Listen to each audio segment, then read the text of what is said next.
Feel the rhythm of the streets, neon lights and neon dreams. Bloody face, they feel no pain when there's so much more to gain. Hunting season, if you will, tell me where'd you rather be? I can hardly see the moon. Hope we'll get there pretty soon. Trying so hard to release you out of the misery. Hold on to your wishes if you can't hold on to me. Forgive me for letting you down. Forgive me for letting you down again. I guess I'm not strong enough right now.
I'm not strong enough right now. Forgive me for letting you down. Forgive me for letting you down again. I guess I'm not strong enough right now. Oh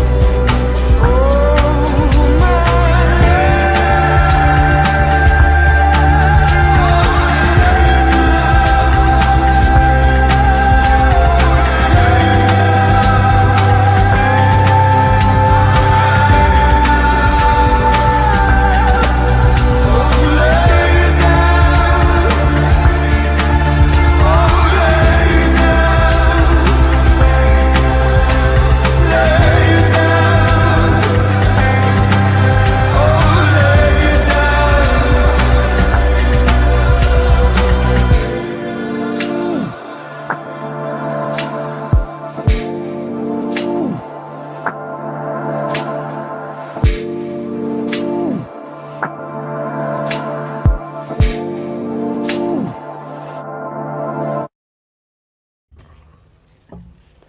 Hello, everybody out there in YouTube land. Oh my gosh, that was horrible. Got like a chunk of phlegm in my throat just as I was trying to speak. I was like, yuck. Chewy. Yes, Chewy. Wow. It's gonna be hard to stay really positive this week in Geek. This has just been a heck of a week, man. I mean, Why? What seriously. happened? Oh, well, let's see. There were some good things that did happen this week. Honestly, there were. It's so hard to see them through all the negativity. A film I've been looking forward to finally came out this week, and I have not seen it yet. The new movie Megan. Huh? You guys don't know about that one? Oh. Yeah, I've heard of it. I've seen the trailers. Yeah, it looks cool. I mean, it's kind of like, Child's Play, but creepier because it's a robot and stuff. Well, they did that with the last Child's Play, actually. They made him a robot, and it was lame. Did they? Yeah, it was lame. Really bad. What about Renfield? Has anyone seen the trailer for Renfield? Oh god, that looks fun. I saw screenshots. It looks funny. That looks great. I have to see it. It's I have not heard of that. I have not heard of that. You need to watch the Renfield trailer. I don't think I could show it without getting copyright claimed. Let me sell you it with one sentence. Nicolas Cage is Dracula. And Renfield has superpowers. Yes. It looks like what League of Extraordinary Gentlemen should have been. Yeah. Yes. Oh, okay. Yes. I haven't seen the trailer yet, but I was sold from the minute I heard Nicolas Cage was Dracula. Oh yeah, you got to see the trailer. The trailer is really good. Ash, what do you think? I haven't really kept up with a lot of the new trailers. I've just been like neck deep in anime, and recently Elden Ring. I finally started that. You started Elden Ring. You pop your cherry. Excuse me. Pardon me. So, how do you like dying repeatedly? Well, I've played Souls games before, so it's nothing new with that regard. But I'm very confused with Elden Ring. I have no idea what you're supposed to do. As in, like, follow the little sparkly arrow on the map. Well, I was, and then there was like hard bosses, and then I started exploring around, and then there was little yellow sparkly things going in the opposite direction. So I'm like, where do I go now? But exploring the world's been great, and it is a really really great looking game. You basically explore wherever you want, and then you die, and then you're like, well, I'll come back here later when I'm a bit more powerful. Exactly. Yeah. You don't really pop your Elden Ring cherry. It pops it for you viciously. I think. Yeah. With espresso. Lots of screaming. And lots of screaming. Yeah. No, it's a great game. I really enjoyed it. I played it. I played an insane amount when it first came out.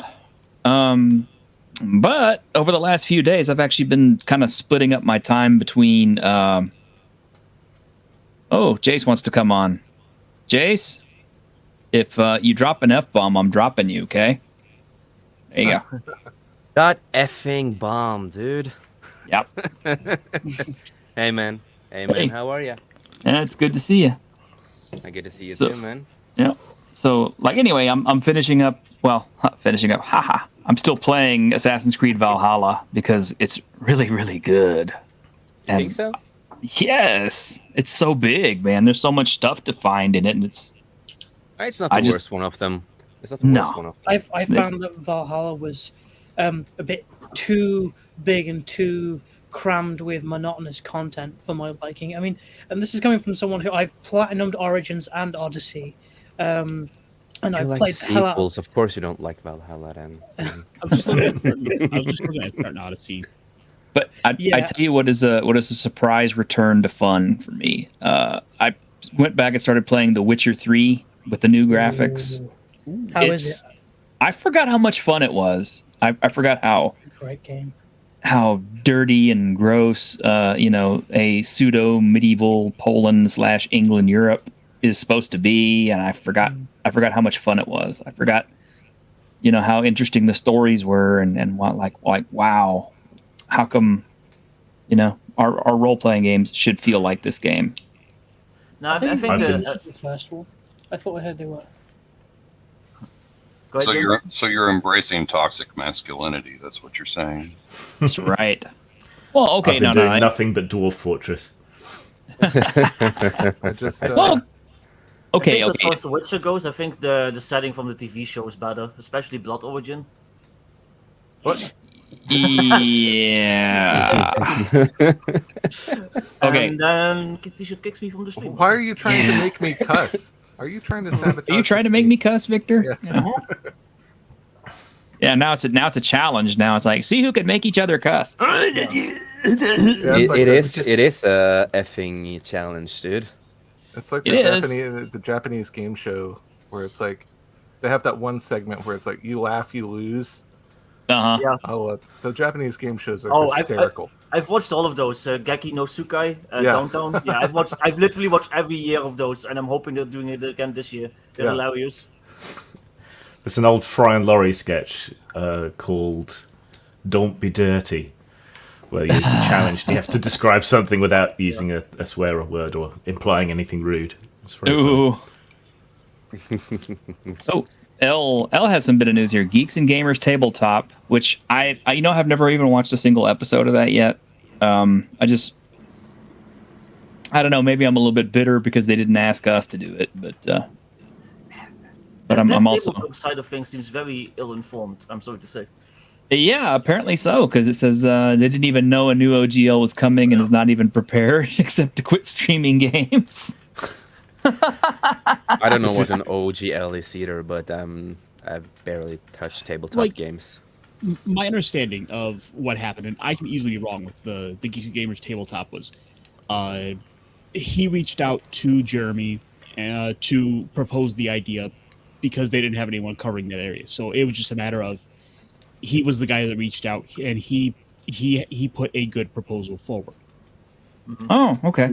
Well, that being the case, all right. Hey, Andre and Tom from Midnight's Edge, let me be the one to propose that you use us as your tabletop resource, because look at I got like some of the best tabletop people in the business here, and we got contacts with all the big guys. Yeah, and also and me. And also on having some of that with the Warhammer stuff coming up, because there's no way they're not going to talk about Henry Cavill. Yeah, and on our gaming channel, Game Over, we are going to start playing tabletop games because, Tabletop Junkie wanted to... He proposed that, and Tabletop Junkie and Prismatics are the hosts for 540 Game Over, so we are going to do some tabletop games there. So everyone who is tabletop geniuses and everything, you are allowed to be guests. Just talk with me and we can... Hey, look at that. There you go. A little bit of representation for you. Thank you. How is it, man? Do you think it's good or? I actually like it. It's a really good cup. I mean, I kind of wish it was a little bit bigger, but that's okay. Yeah, that's the problem when you have big hands, man. Right. But no, T-shirt, Iron, everyone here, if you want to join the show one day on Game Over and do some tabletop stuff, just hit me up. All right, sure. We need more people who are good tabletop gamers, because when I'm there, dude, I suck. I effing suck. So. Oh yeah, I've known I need to learn. Junkie for a long time. I think he's been in our chat several times. Oh yeah, Junkie is a member of our channel, so I just need to get him on the marquee. Actually, I need to redo the marquee now. I guess with the new YouTube guidelines, I'm gonna have to drop Johnny. But I've got a couple of clips I'll send you just for some other video stuff. So it's something we can talk about later. Well, since we have people who might not know about the whole OGL business, like Jace just said, he doesn't even know what the OGL really is. Maybe somebody should explain what happened. Grim probably could, because he's probably the most informed about that stuff. But yeah. Yeah, which one of you is the most informed about that? David, Grim, Greg? In a world of RPGs, one company. Maybe Grim more. I don't really publish stuff into the OGL. Okay. I have done, and I've worked for Wizards, and I wrote the original open game license guide that Drive Through used to send to people. So I guess me. Yeah. Okay. Right. Game systems cannot be copyrighted. So if the mathematical expression of a game system or subsystem, like roll a d20, add a number, get over a target, that can't be copyrighted, and it can't be trademarked. That's just open to everybody, right? And certain terms cannot be copyrighted either if they're common terms, like strength, dexterity, constitution, things like that, right? The only things you can really trademark and copyright are things that are distinctive intellectual property. So back in 2000 or so, Wizards of the Coast, with their freshly acquired Dungeons and Dragons, were aware of this problem and wanted to do something to kind of change the landscape a bit and safeguard themselves against this, because with second edition having kind of fallen off a cliff, there were rumblings and various ideas about cloning the D&D system and so on. And there hadn't been an effective way to go after what we used to call fantasy heartbreakers, which is when someone just takes D&D, changes it, and puts it out as their own game, which was a thing that happened a lot. There were all kinds of games and books being published. I made 4 of them. Palladium. So the solution that they came to through the form of Ryan Dancy, who was kind of in charge at the time, was to skip to the end and just kind of release the new D&D system, the D20 system, in a way that everybody could contribute. This wasn't charitable on their part. It was a way of... Yeah, the real money to be made has always been from core books. You know, Player's Guide, Dungeon Master's Guide, Monster Manual, setting books, you know, if they're big ones to an extent. I mean, we saw this model under 4th edition, but that's a story for another time. Basically, that's where the money is. And so they figured, well, we can offload the less profitable stuff that keeps the game alive by getting everybody else in the hobby to contribute material. And if they could sell it, that would encourage them to do it, and it would keep the game alive, and it would drive sales of the core books. Which it did, right? We had a massive glut of D20 books. A huge amount of material came out for 3rd edition, possibly too much. There was a boom and a bust, but it put Dungeons & Dragons firmly back on the map after kind of petering out in 2nd edition. So it worked. It made them a lot of money. It made a lot of people a lot of money. They hadn't really intended for it to be used to create other whole games, but that's what happened. But it still drove interest and attention towards Dungeons & Dragons, Wizards of the Coast, you know, their properties, their money. So that was basically the idea. They tried retracting it. I don't know how much detail you want me to go in, but they tried retracting it when they came up with 4th edition. They weren't going to do an open license. Instead, they came up with GSL. Can't remember exactly what that stands for, but it was a much more limited license, much more like what seems to be proposed now as a replacement. And we all know what happened with 4th edition. Now, not all of that was to do with the withdrawal of the open gaming license. A lot was to do with it was just a massive misstep. But it did allow Pathfinder and Paizo to become huge. It's not the only thing that allowed them to become huge. They had the Dungeon and Dragon mailing lists because they used to do the magazines. And they just people didn't want to change to 4th edition. So they were perfectly positioned in a lot of ways, and the lack of the open gaming license for much of the history of 4th edition really gave them a big opportunity to explode. They did eventually loosen up the 4th edition open gaming license, but it was too late. Nobody was playing it, nobody was interested. Everyone had moved to Pathfinder. Pathfinder was outselling D&D. Around comes 5th edition. They change their minds again. They go back. They decide we are going to do an open gaming license, but we're going to wait a while until we release it. So that gives us a window to get the core books out and certain partner companies to produce some material so that we have a nice solid basis from which to move on. Which they did, and 5th edition was fantastically popular and successful. It didn't work out in the way that I think anybody thought, but D&D has not had as much cultural impact and relevance as it has had under 5th edition, except back when, in the 80s at the height of the cartoon and the Satanic Panic and everything, which kept it in the news and so on. So 5th edition has been massively successful. It has also spread beyond what anyone could have thought back in the day. PDFs were barely sort of taking off back in 2000. The idea that there would be live streamed shows with millions of people watching and earning millions of dollars, that wasn't something that anyone had ever thought of. Crowdfunding wasn't really an idea yet. So now, at the end of a very long period under 5th edition, Wizards are looking at this new landscape that has emerged, and so they're repeating the errors of 4th edition, it seems. Only they're trying to overwrite the open gaming license, which has been in play for like 23 years at this point. They're trying to invalidate the old license and impose a new one. The new one is only an open gaming license in name. It is not actually open. It is hugely restrictive. They can claim anything that you do as theirs and take it and go away.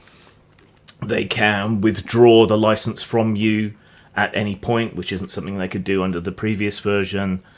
They want to take money off you if you earn over a certain amount, 750,000. Now, it sounds like a lofty goal, but they also want you to report your profits if you're making $50,000 a year or more. Which is a lot of... They can also revoke that the entire license, and then go and replace it entirely. Meaning that that $750,000 goal, they could then arbitrarily decide to. Exactly. You also have to send them whatever you're writing, so they can make sure it's not racist and sexist and transphobic and stuff like that. That's another issue. So they have a morality clause. So in theory, I don't think anyone thinks that whatever work they're putting out is bigoted or racist or homophobic or whatever else, but as we've all seen in the last 10 years, what you think you're producing doesn't have any bearing, and it's just a perfect excuse for them to find to pull the rug out under from anybody who publishes anything. I mean, we've got race change to species. If you produce a third-party product that still uses the term race, can you then be accused of bioessentialism or racism and have the license yanked from under you or whatever? This is really bad, and the worst part of it is this attempt to revoke the older version of the license, which originally, according to them, was not meant to be irrevocable, though the term irrevocable, unfortunately, does not appear within the license. According to Ryan Dancy, who created it, it's meant to be irrevocable, but they're saying that they can. And they have Hasbro money to throw around. The problem with this is it doesn't just affect D&D games. Lots of people use the Open Gaming License to publish their own systems, their own material that has nothing to do with Dungeons and Dragons at all. But they're trying to assert control of anything, even ownership of anything that uses the Open Gaming License. There's a whole bunch of legal questions around it, but this is what has everyone extremely upset and worried. The entire OSR pretty much is dependent on the Open Gaming License because it is attempting to replicate old D&D, and the what they call them, sparkle trolls, if you like, who produce all this kind of whiffy-waffy new stuff. They all use it, and they're all quite militant about this because it has given a lot of them the opportunity to make a bit of side cash and so on, producing highly niche and socially aware products. So we find ourselves in a weird position of all being on the same side against Hasbro. Yeah. I think that just about covers it in broad general terms. Yeah. Anything I missed? Any questions before we dive into it? On archive.com, there's like a page from 2004, I think, from the Wizard of the Coast frequently asked questions, and therein they literally say like, yeah, we're never gonna revoke this, like, it's meant to be like perpetual, we're never gonna revoke this. So, and then they go ahead and like, yeah, no, we're gonna revoke this like years later. Yeah. It's worth noting on that the version of the Open Gaming License currently in play is version 1.0a. There was a version 1.0. Yeah. When they replaced 1.0 with 1.0a, they did not invalidate 1.0. Yeah. Some companies are still using the 1.0 license to this day. So yeah. I don't know why anyone would trust Wizards of the Coast at all. They've been lying about things for many years. Like not now, certainly. I mean, with Magic the Gathering, what's his name? I forget the guy's name. He's like the head producer of Magic the Gathering, like the head of the whole department. Mr. Magic. A couple years ago, he basically said, we will never reprint reserve list Magic the Gathering cards, regardless of card frame or back. We'll never reprint them. And then, lo and behold, Magic 30th Anniversary came out this past year, where they reprinted Black Lotus and all this other stuff, and like charged $1,000 for it. People were pissed. Yeah.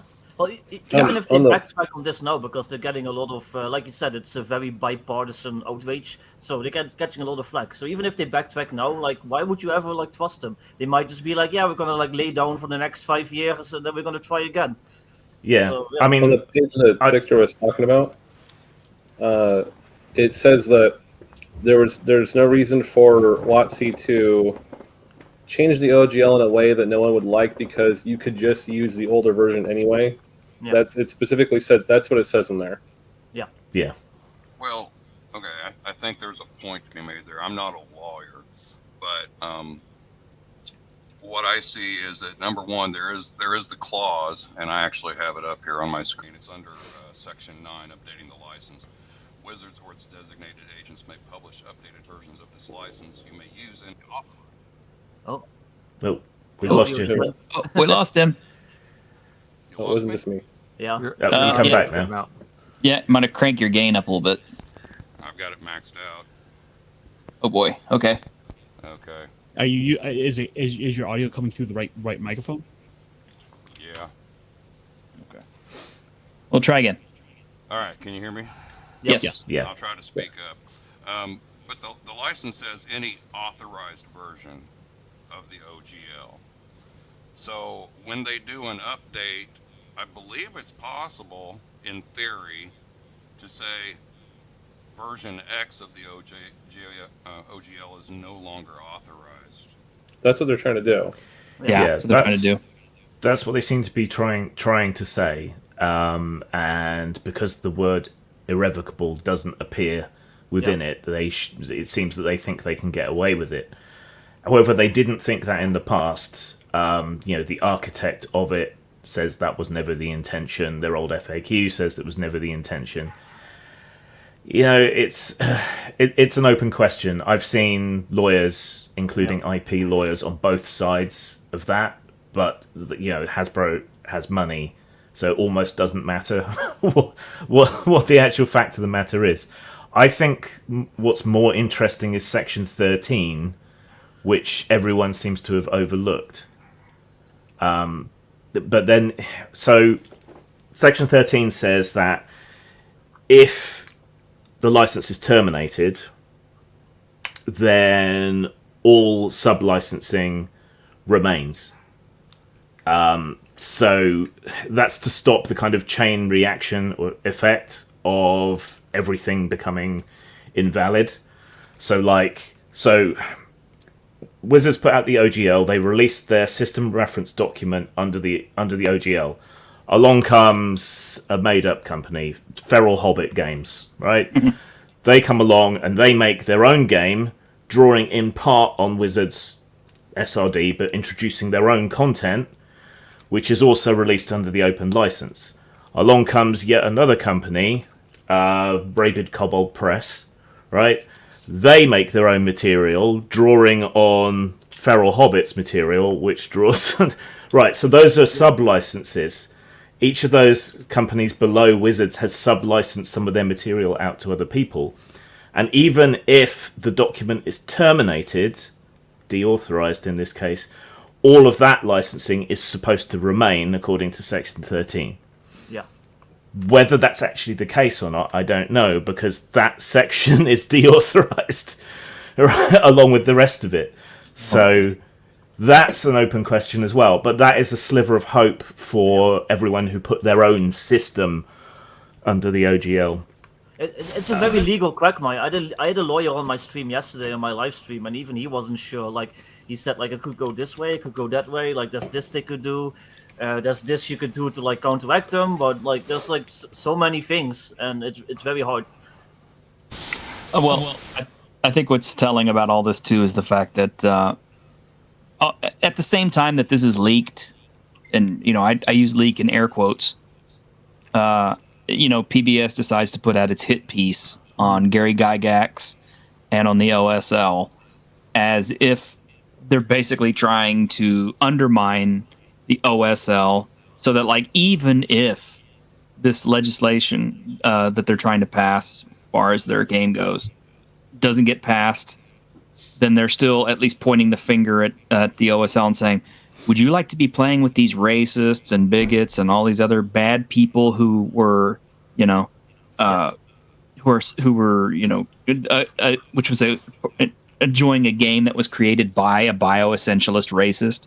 Or would you rather have our much kinder, friendlier, gentler, more warm and embracing, more modern D&D. Yeah, well, I think that's been kind of the setup as an end goal for this whole time, regardless of the OGL or any sort of legal corporate maneuvers, is a sort of character defamation of the old school. I think they finally just got enough clout and NPR to kind of back them up on it. Yeah, I agree. Well, even if that was their plan, though, they made a big mistake by also making the the so-called sport controls mad, like Wim said, because they they are up in arms just as much, if not even more so, because a lot of them are like, it's not just like OSR, but a lot of them are actually like directly like right for 5th edition, like I did, and that's like even more dangerous for them, basically. I mean, if they'll change flying monkeys on the basis of a couple of people whining and calling them racist on Twitter, this outcry should get a much more proportionately powerful response, one would think. But yeah, I just hop in. I hear flying monkeys. It's off to a great start. My goodness. Yep. Clearly, your third eye is Hey, open Gardner. there, Graham. Hey, Guard, good to see you, bud. It's sorry, rough, man. It's rough today, Guard. We're having to go by YouTube's new FCC rules where you can't swear on the air. You can't say We're all word dying count. here. We just got to replace them all with the word cake. Yeah. Oh, cake off. Yes. Those caking people. Those cakists. This Those cakists. sucks, man. This So what cake sucks. So what all I missed so far? What have y'all covered? Because there's quite a bit out right now. Yeah, you missed Grim extensively going over what the OGL is supposed to cover and what it isn't. The OGL. Oh yeah. From what I've heard, Matt Mercer may go to frickin' Pathfinder. I already messed it up. You already messed up. Oh my gosh, no. But he may go to... Stop that, Guard.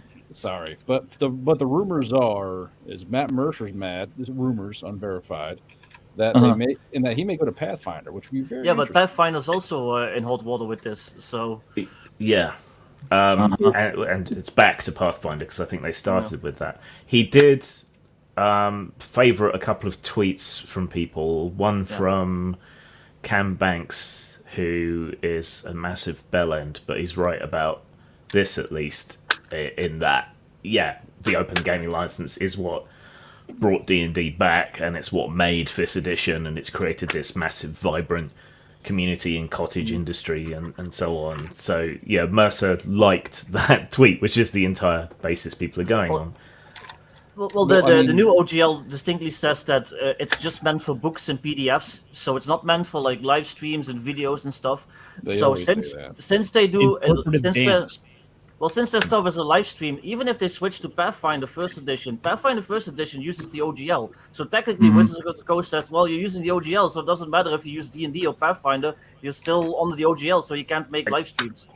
I think with regard to live streams, skits, and so on, there is enough precedent in law that playing a game is transformative content. It's like everyone who does Let's Plays and so on YouTube, various companies have tried to clamp down on that in the past with limited success.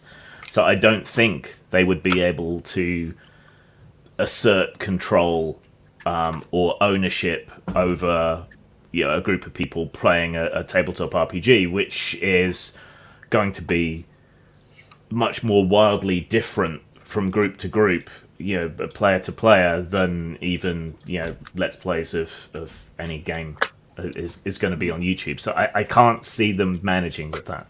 Well, the problem with the wall is they make a lot of money off of it. It's like a legit business. So not just some fans like sitting on YouTube and playing a game. It's like literally like $1 million like business. Tens. Yeah, but there's no real difference. Well, it's always about the money, though. It's all about that money, that $3 bill. Because as you guys know, I'm sure they're looking to monetize D&D more. And I know me and James from McBeardy were talking about how to be like microtransactions and all this other dumb stuff, or trying to monetize off the. Because what they really want is they want to get all the money they can with little to no work. What you do is you more or less milk the people making the content. That's all it is. Yes, Guard. I've been saying that for a while. That the microtransaction thing, especially, I think that's where it's heading. Oh yeah. Well, yeah. Like I said know it before that. James, build as a farm for D&D. It's going to get to a point where within their tabletop engine, every time you roll a natural 20, we're gonna get the vuvuzelas and the air horns going off. We're gonna have confetti going down your screen. So it's gonna pay 99 cents to confirm you're critical. Yes. Yeah. Exactly. You rolled a 19. Would you like to upgrade that for 99 cents to a nat 20? Yeah. Oh no, you failed this dice roll. Pay us $4.99 and you get your sword upgraded to a +1. It's literally the arcade. it's gonna Continue. like all 10, these- 9, 8. Like, oh, my character, no. Buy or you buy There's live. fun ways to go and turn it into like all of these mobile games where you have all the different currencies you can then of course pay for. Like, well, you're only allowed to have 3 characters at this current time, but if you pay us $2.99, you can have a 4th character. Well, they could probably do that if they do, like the Forge Works or Roll20. They could do that and literally control where everyone does. Now, what I can see them doing, if they have the balls and the how-to do it, they could do something like they basically make a World of Warcraft portal, all right, where all the players can have their own special Sparkle Dog avatar in this game. So say I want to play D&D. Well, you log on to your D&D web portal, you select the character you're going to play with, and more or less you hang out in this huge pub/tavern-like area, like a city center, like Stormwind or Ironforge, and you wait for a DM game to pop up. Now, the real question is, how do you get these DMs, if they do all this, how do you get these DMs to go in and play the game and make the money for you? What's going to incentivize DMs to go in and run these games that will allow the players who get this currency to spend this currency to buy more gear? How would you get that going? Because there is a pathway. There's a pathway to get this going. It is a pathway, but the question is, do they have the how-to and the durability and the perseverance to actually make that thing a thing? I just thought about something. What's that? Everyone's talking about like players microtransaction to buy +1 swords. What's going to stop a DM from just giving characters exactly loot? How do you police the DMs? How do you will the DM have to buy stuff? The will DM's the gonna DM have get like some kind of clearance? Like, in this adventure, you can give your players this much cash, and is there going to be like a cap for it? Like, they have to roll for it like a MMO, basically. I think this kind of stuff is wildly speculative. Oh, yeah. I mean, we've all got our suspicions, but we're facing genuine and real issues right now, which we should probably focus on more. Yeah, and I agree with that somewhat, Jim. But I'm going to step out of character here and try to be a voice of reason, because that never happens. Oh my! And I will say that nothing is official until it's official. Mm-hmm. And even if these leaked documents are legit, which I believe they are, and they may show possible intent of the direction the company wants to take, it's not an official document. There hasn't been an official statement say this is what we're going to do. So I mean, I think that's something to consider. It's not, and it was supposed to be. It was supposed to be out already, and it isn't, which is hopeful. Maybe they're running into some resistance in the background, but we can't trust them ever again. Yeah. No, right? Even if they walk the whole thing back and completely give in, obviously. I agree. Yeah, absolutely. Yeah. But it's not an official. Yeah, I was literally on the cusp of releasing a 5th edition book. I was gonna probably release it in the next couple months. So I wasn't gonna take the risk. I was forced to basically release an early version without art, without full editing and stuff, just so I can be grandfathered in under the old OGL. So my hands was basically forced already. Even if it turns out to not be true, I'm not gonna take that risk. The thing is, right? They're doing this to try and get more money, but I think they're going to end up with a lot less. I mean, when 4th edition came out, there's so many parallels to when 4th edition came out, but only something like 15% of the original player base went across to 4th E in a reasonably short amount of time. Cal Stuff's right. That's something that happens in politics a lot. Yeah. They'll leak a policy to journalists and see what the reaction is. That was my theory too. Yeah. That was mine too. Just to read from something that Mark Kern, the former team lead from World of Warcraft, had tweeted out the other day. It was along the same lines. quote, it doesn't matter if that leaked OGL 1.1 revocation of past OGL licenses is arguably not enforceable. Who in the tabletop is big? Who is big enough to fight a lawsuit versus Hasbro? This wasn't the one I was looking to read from. It was. Sorry, he put out so much about this. Yeah, he said it doesn't matter what happens from here on out. They've burned the trust of the community. They have. Well, and it's not even just us, like, third-party creators. Like, I saw somebody on Twitter saying they work for Mark Weinhagen. Even at that level, behind the scenes, there's like a lot going on right now. There's a lot of drama. There's a lot. I saw somebody sent a letter, like an actual, like, lawyer sent a letter to Wizards of the Coast, basically saying like, yeah, we demand clarification within, like, what was it, like 20 days or this happens. So it was 10 days. Yeah. I think the only way they could regain trust is if they put out an OGL 1.0b that has the word irrevocable in it. Yeah. That's the only path I can see. Maybe not even then. On Tankers Tavern's Discord, the theory was that the actual version is going to be opt-in. So as long as you don't opt into 1.1, you can still just use the previous licenses. Yeah,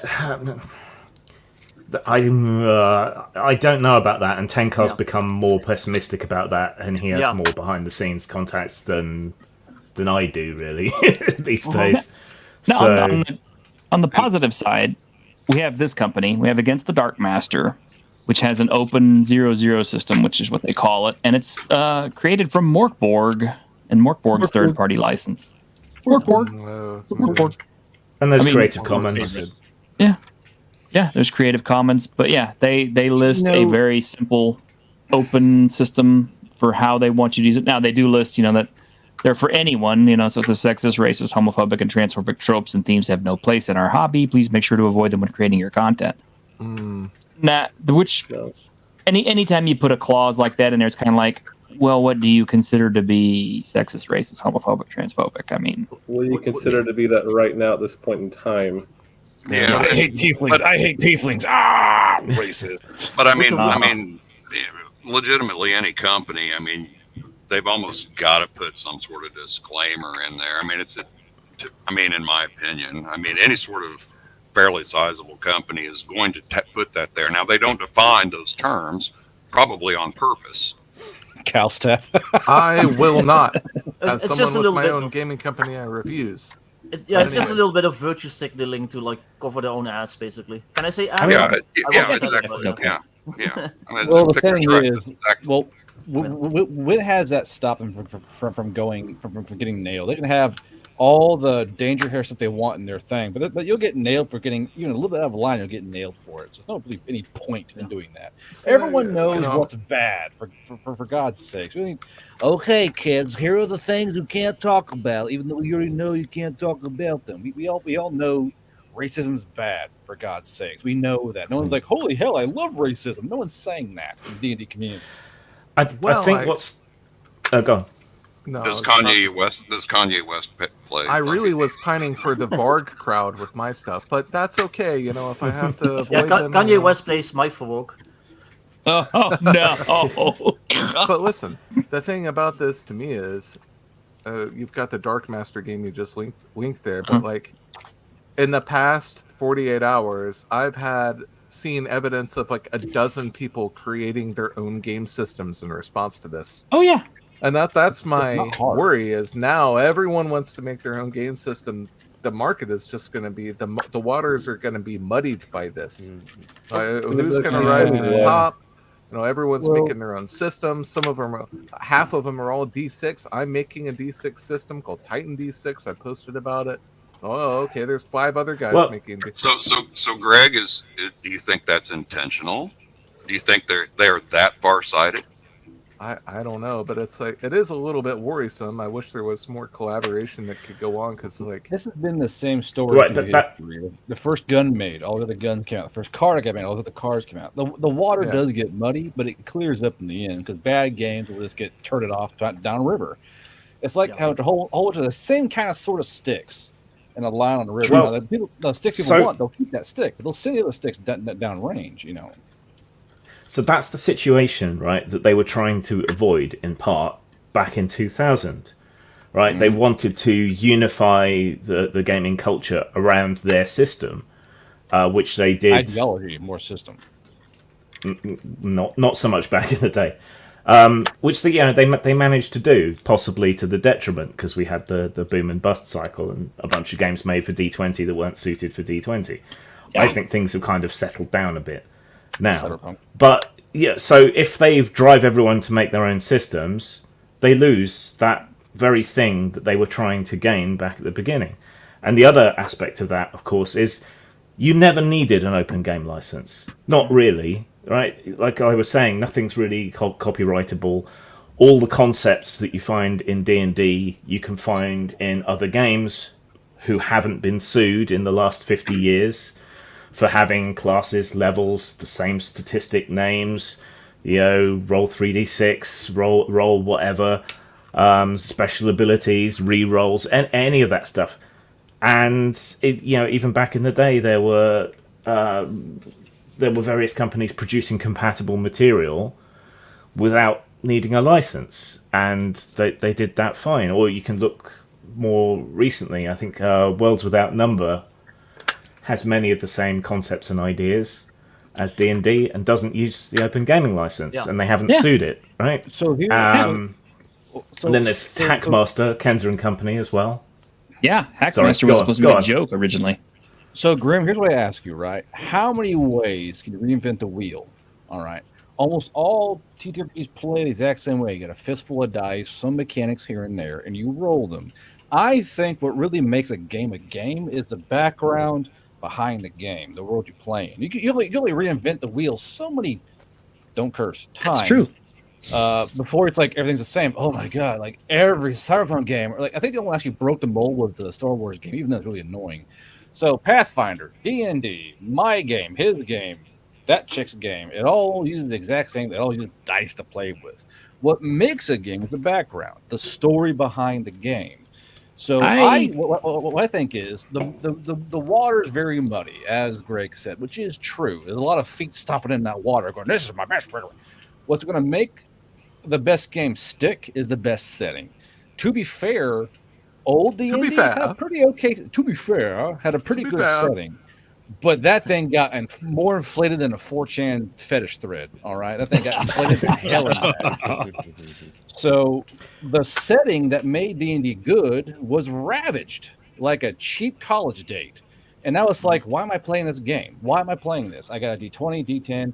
Why am I playing this game? I think it's why Curse of Strahd was so popular, because there's a great story behind it, a great villain, a great setting. Yeah, that's what made the game. So the real question is, what games have the best settings, and what settings are good enough to survive? Gap, I'm doing magazines. Don't mind me. Chronicles of Ares. Chronicles of Ares. Well, okay, I agree and I disagree at the same time. If you look at Greg's own Chronicles of Ares, Greg, okay, it uses D&D 5.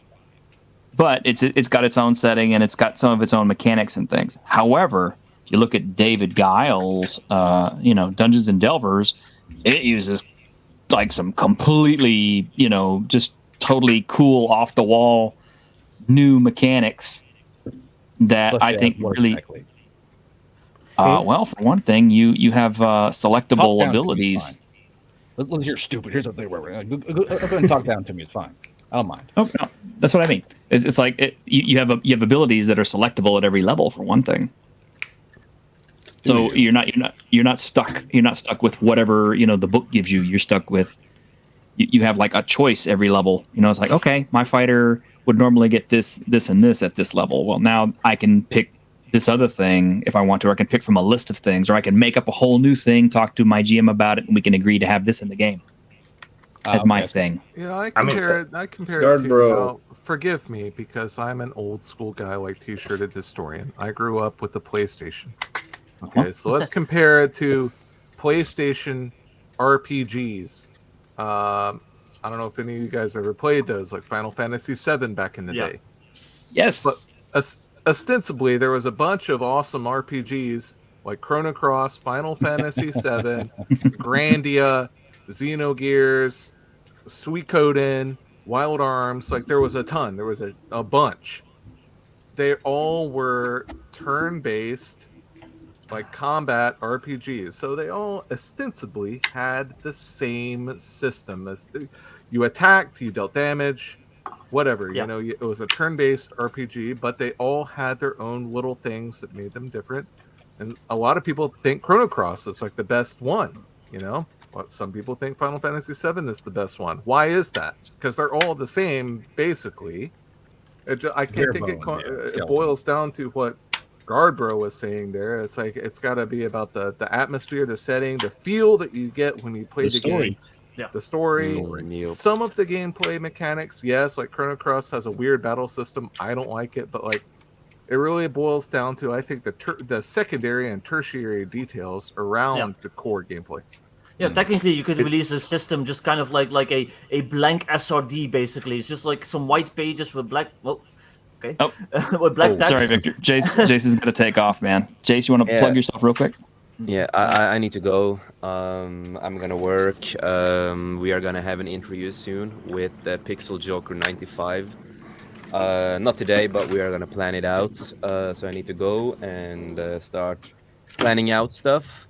Okay. To everybody, Pixel Joker 95 is a guy who is working on a fan edit of the Kenobi show, and he's done something no one else have done in a fan edit for many years, basically. He made Star Wars good. He made original scenes. He CGI'd everything. He made the Grand Inquisitioner look like the Grand Inquisitioner. Got a new voice actor for the character. He's done so many beautiful things, and he is a film. He's an editor for movies and other stuff. So we're gonna make an interview with him. I'm excited for it. So come and check us out on 540 Studio and 540 Game Over, and of course 540 Echo with Spotter Chris. We talk about pop culture, and we also gotten into gaming, and we're gonna get into tabletop gaming because of Tabletop Junkie. Thank you again, Ironcaster, for hooking me up with that guy. No problem. Other than that, people, enjoy the night. It's fun being here. Sorry that I couldn't stay so long, but I love you guys. Keep up the good work. And Take care, Jace. next time I'm here, I'm gonna find a reader. So, it ain't easy. It ain't easy, but goodbye, everybody. Have a nice Bye. Bye, James. I gotta give credit real quick to. No, I'm giving Victor the floor back because I interrupted him and I want to be nice. No, I was gonna say you could release like the best system ever. You've spent like 10 years writing it. You release it as like an SRD, basically. It's like white background with black text. There's no cover. There's no art. There's no setting. There's no anything. It's literally pure mechanics, and it would probably sell 10 copies because nobody would be interested because the flavor. There's nothing cool about it. Like there's a reason that people say you have to have cool art to be able to like sell your book. Because that's just what people think is important. So yeah. Mm-hmm. So the question Garbro asked is actually quite a deep one in game design. I'm so deep. Oh, well, intentionally or not. But your ex said too. And I think we have to disagree slightly that just selling the system doesn't work because the first 3 D&D books released every time, they're as generic as it gets. It's really just system. I'm kidding, right? Guard. Don't look like that. And that sells massively. Just kidding. But I think setting and so on is good up to a point, but system does matter. It really changes the experience of the game. So playing D&D is a very different experience to playing Feng Shui or Seven Rings, Dungeon World. Yeah, playing Powered by the Apocalypse game is very different to playing Call of Cthulhu. I agree. And the best games are where the two things work in synergy, where the system and the setting mesh together to produce the right kind of experience. Like, my go-to example is always Feng Shui. It's a very simple dice system, but the one thing that really differentiates it is the more absurd and ridiculous the kung fu move or whatever is that you describe, the more of a bonus you get to do it, not a penalty as you would in other games. So that really encourages descriptive play and people doing weird, stupid, entertaining stunts and things while you're playing. Whereas if you tried to pull that off in BRP fantasy or something, you'd be fucked. It's not that kind of game. So, yep, I swore, but we're more than 8 seconds in. We're fine. You said bad word. It's been a while. Stop doing that. I'm telling Susan. Fusking Pimhole. There you go. Yeah, and Okay. I think setting is I love setting in games, but I mean, I don't know who remembers Sky Realms of Jaroon. A few people do, but not many.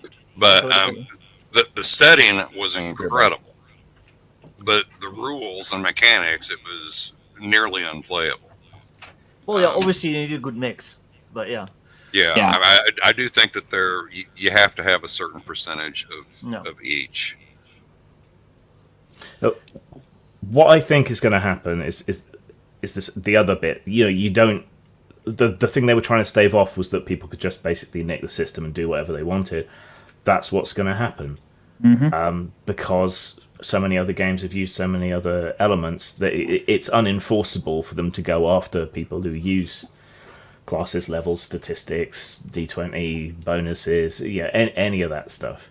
And all it takes is someone to sort of compile that in a Creative Commons version of an SRD, and that's it. Game over, really. Yeah, Yeah, they would and need then- said that they would need 87,000 IRS agents to help them. Yeah.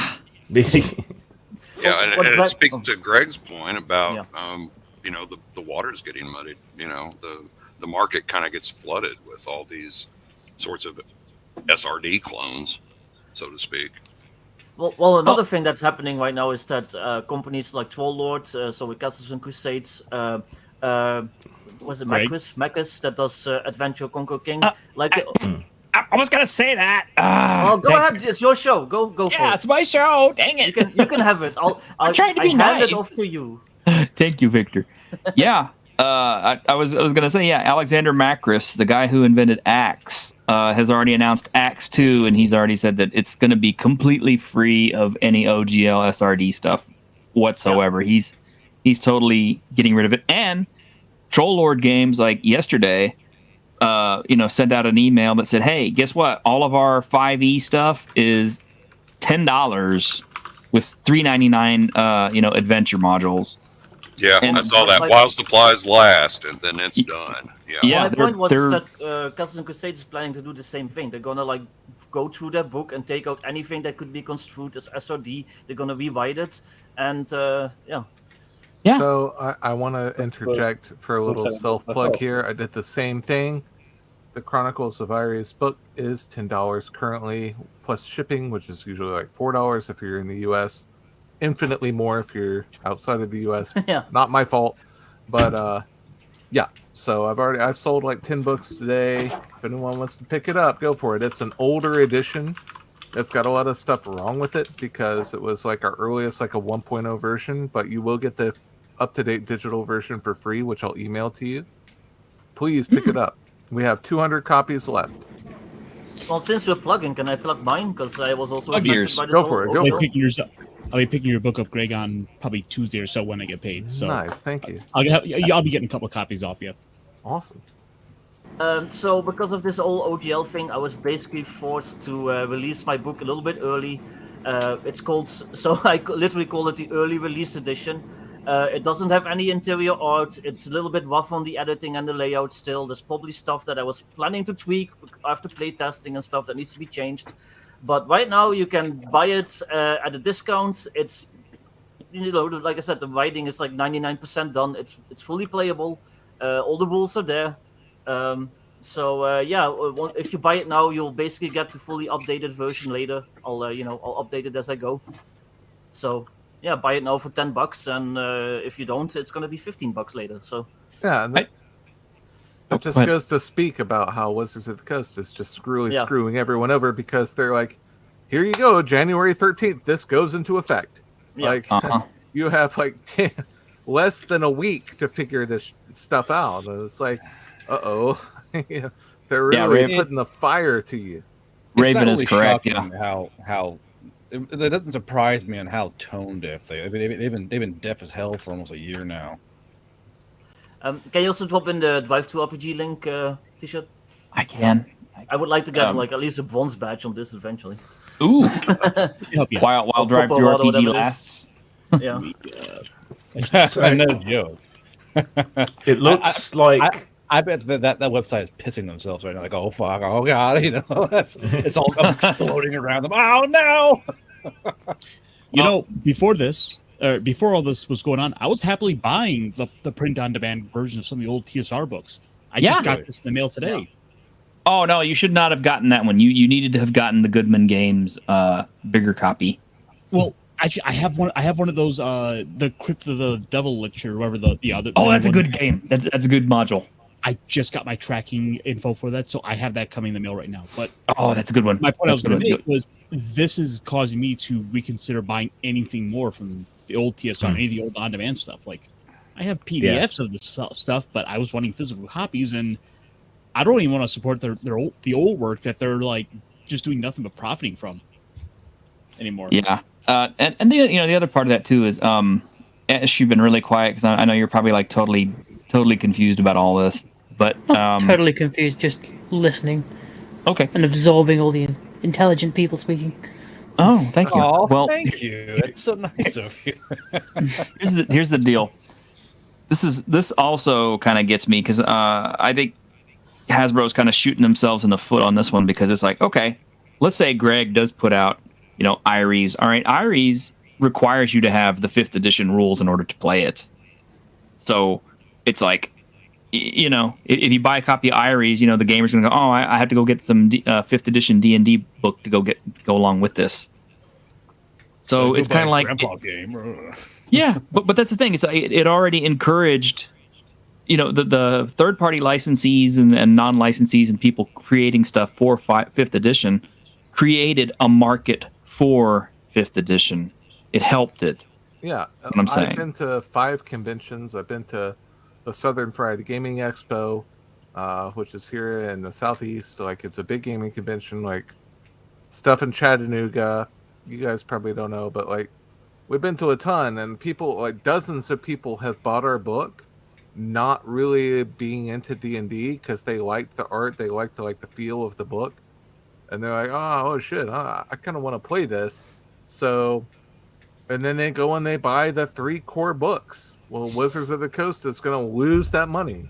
Mm-hmm. So, they're going to lose dozens of people buying stuff. Now, that seems small when you're in the 100,000 range, but it adds up over time.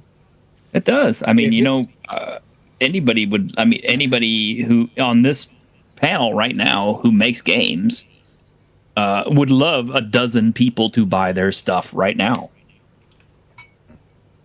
And they can. But the thing is, though, you should be worried about those guys. They are quite used to losing money, so that's nothing new to them. So don't worry about how they're going to feel about it. They're quite used to. I don't think they have any foot left at this point. They've shut the foot so many times. It's like a bloody, bony nub where a foot used to be at this point. they're bleeding. They're bleeding users. They're bleeding celebrities now. Because I was on Twitter, talking, looking at old Mercer's Twitter. That dude is livid. He's mad. He's mad. And because why not? Okay. First off, he helped build the 5e market with his show, right? And of course, he's profiting from it. Blizzard helped him get popular to do that. But yeah, I could just. Well, it's a two-way street. It was like a symbiotic relationship, right? For sure, yeah. And now all of a sudden, Wizards is going, we kind of like the money that you're making, and we think we need more of it, so we're taking a bigger cut now. What do you think of that? As it is, in my opinion on Matt Mercer. Matt Mercer is working on a committee. He's being like hog-tied to keep it's all about merchandising, like the Schwartz and all that stuff.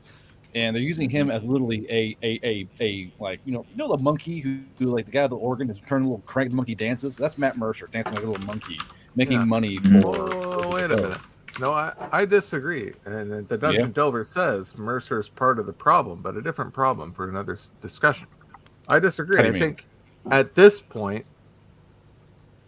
I'm not a big fan of Mercer and Critical Role or their influence on the hobby. I think it's been more negative than positive overall.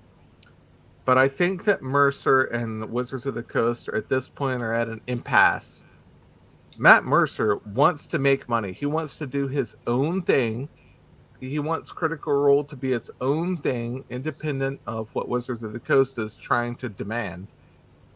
I think he's going to push back. I think there could be like a severance between Wizards of the Coast and Critical Role at this point, which would be devastating for them because that's where they get like a ton of people from.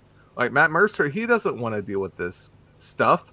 He wants to make a ton of money. He wants to have his control over his own setting and his own property and the D&D material that he puts out there on the web. So like, I can't imagine him being pleased with this OGL stuff. There's no way he's happy with this. Oh yeah, I'm just going to go along with this. You know, I was just showing off their a tweet that Matt Mercer had liked that was talking about how it was because of the open game license that they've now become the biggest around. That's the Cam Banks tweet. Yeah. So I think it got confused, Greg. I'm talking like before the big mess, before all this. Mercer was the dancing monkey. Oh yeah. But now the monkey's kind of pulling at its chin a bit, like get the hell off me, you know. That's more kind of Raven. I don't think Legend of Vox Machina can be owned by WotC. They kickstarted for the cartoon on their own, and as far as I know, all the Vox Machina stuff. Yeah, I think that's all Mercer's own intellectual property. So I don't think they can own that specifically. Well, intellectual property Knights of the Old Republic setting. That's the I think the issue is it's his property based off their setting, which is going to be a huge mess. Because they're going to say, well, I invented this. They're going to say, well, it's off our setting. Who made it? So it's like, who actually owns this? Yada yada. Because it's kind of like doing a cover of a song. Like, yeah, it's their song, but I sang it different. And Grim, you want to explain that because people probably don't know what you're talking about there. So several old computer RPGs, including Knights of the Old Republic, and others, were based on the Open Gaming License and the D20 system. So are they asserting part ownership of those? Are those licenses invalidated? Will those games have to be removed from sale? What does Lucasfilm or Disney think about that? What do the software companies think about that? Well, that's another thing that's worth mentioning, actually. The OGL is based on sharing licenses in software. And if Hasbro and Wizards get away with changing the terms of the license, well, imagine if, you know, the base form of Linux suddenly changed its license and every single fork had to shut down or whatever. Yeah, so there might be some support from the open software movements if we go and ask. But yeah, it's worth thinking about. It's amazing what a mess is made, though. Like, when you think about it, they said, we're going to do this, and the whole ball of yarn just came exploding apart. It's like, you know, I wonder how they're going to try and work this, because if they try and say, you know, the OGL goes away, if you even based remotely anything off of their setting, they could try and come after you for it, because they technically own that property or whatever. So, like, how much fallout do y'all think is going to happen here? Like, how far is this nuclear fallout going to travel for? Are we talking like a little Fukushima or a Chernobyl type situation? It really depends how much they're willing to spend going after people, and not every company is that small, and there's a potential to come together in class action and challenge what they're doing. Yeah, as we covered, they can't copyright mechanics and so on. Pathfinder 2nd edition is like 95% clear of any Wizards intellectual property. They could put out a new printing dealing with the last few things that are identifiable as having necessarily come from Wizards, and they'll be in the clear. So we could see another blossoming of Pathfinder. It's setting stuff that is intellectual property, not mechanics. I've heard a lot of tales that Pathfinder 2nd edition is not great. It's I don't know too much about it myself, but I've heard it's a big step down. A lot of people are not playing it. I have the core book. Well, I think that ultimately, sort of in a sense of solidarity, we need to kind of come together and help support a lot of these little companies like that. Anyone who's Yes. Well, you know what I mean. It's we need to reach out and support more of the others around us that are going to be potentially affected by this. So the companies that are going and making actions to make changes, I think, do need to have a little support. Troll Lord Games, for example, they were talking about their own open game license. Like, Yeah. I'm going to buy some more Troll Lord Game stuff now. Yeah, I already did. Pick up Amazing sorry. Adventure. Dying Braid, what were you saying? Well, my opinion is that I think you're going to see a backpedal. Since this wasn't an official gaming license or statement, it was leaked documents. I think you're going to see a backpedal on it. I don't think that they are that out of touch, and especially on Twitter, but through a lot of social media and streams such as this. I think they're going to get the idea. I think Hasbro are that out of touch though. Yeah, because since it's been taken over by Microsoft people. Yeah, so I was saying they're up there with the ivory tower is so tall at this point. They're up there with Elon Musk on Mars with the Tesla, like flying. Like they have no clue what's going down in the gaming world. They have no idea what's going on in like the actual industry of like people trying to play games, not to save their money. Like it's completely out of touch. Well, yeah. I mean, I'll be honest. I'm torn on the issue. I think you'll ultimately see a backpedal, but I also personally I work for a Fortune 100 company, and it is highly bureaucratic and highly corporatized. And I've been there for 23 years. So something that I have seen is that corporations don't have a good memory. And so, as Graham was speaking about the parallels between this and the whole 4th edition with the GSL, I'm not sure that they know exactly what they're doing. Really? Yeah. Well, I mean, you know what I mean? It's like you've kind of forgotten. Those who do not learn history shall repeat it, and you haven't learned because the turnover in the higher levels of management, these people come in, the new corporate suits, they've got these great ideas. I'm going to set the world on fire, and we're going to do this, and we're going to do this, and we're going to monetize D&D, and we're going to get rid of all these little guys that are leeching off of us, and blah blah blah, and it's all very short-sighted. And then you've got people who've been around, maybe in the background, peons like me, working for the company, being like, you know what, Jim? We tried this once, and it's not going to work all that well. It didn't work out too good. And oops! I accidentally leaked those documents. All anyone left? You know. Well, one of the things I was talking about recently was the idea of the data interpretation that with them looking purely at some of these web services like the virtual tabletop for how long players play, they're only getting a small sense of data. So you are seeing decisions made based on what is ultimately incomplete data. They're getting so far removed from it that they're getting that like bird's eye view that doesn't have the down close and more accurate sense of what's going on. Oh, this is telling. Okay, so Chris Gonerman is reacting to the OGL. He's now pulling all SRD stuff from his work.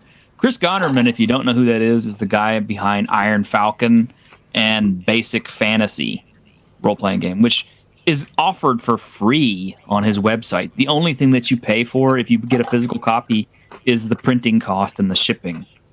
Oh, but he pretty much makes nothing. Yeah, I do too. Copies of his stuff. I just bought Iron Falcon not too long ago. Yeah. But the fact that, even Chris Gonerman, who, was making stuff for free, is pulling his stuff, that tells you a lot right there. Even if they backtrack, the damage is already done and the trust is already lost, so yeah. Just simply with Sparky's right.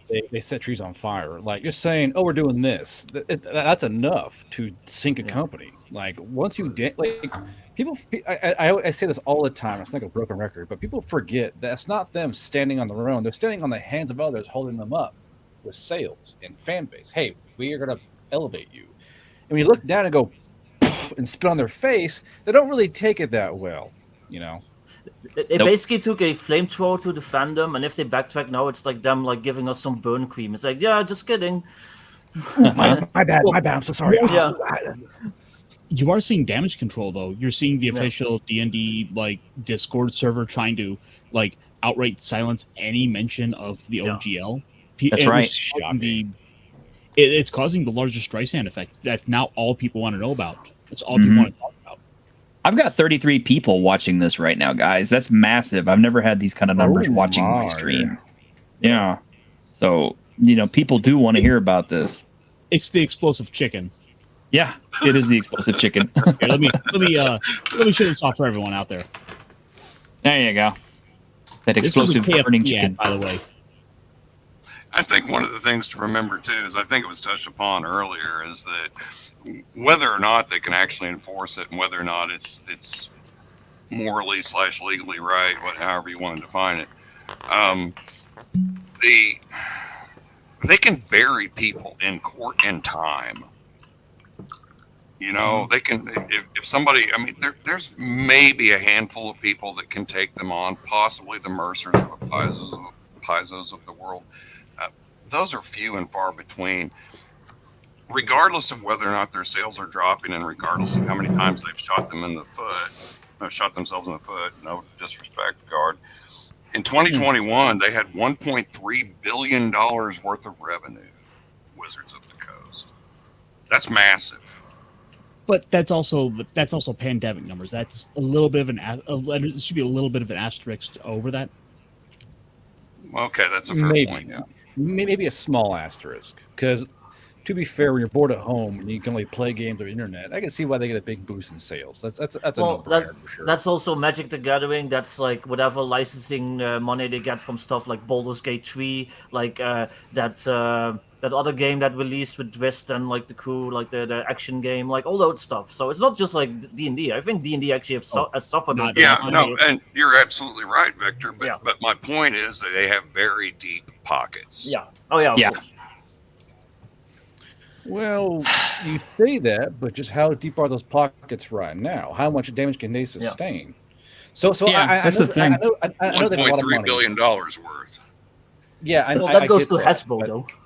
But is that revenue or is that revenue after costs? And I do understand that they're a big company, they've been around forever, but if there is a bottom to the pocket, and what I'm wondering is that a pure, this curiosity is how much can they play the court game?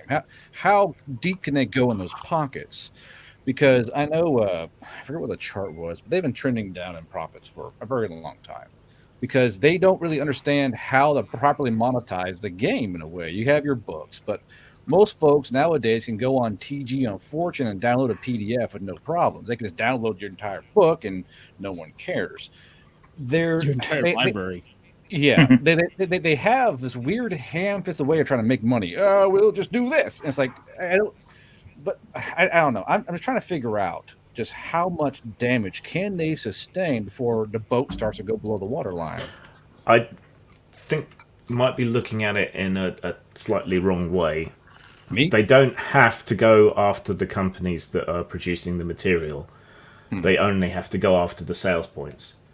If you get Amazon, Drive-Thru, and Lulu covered by threatening them with lawsuits for selling stuff that you're saying is illegal, they will fold like silk underpants straight away, and then you'll have nowhere really to sell your material.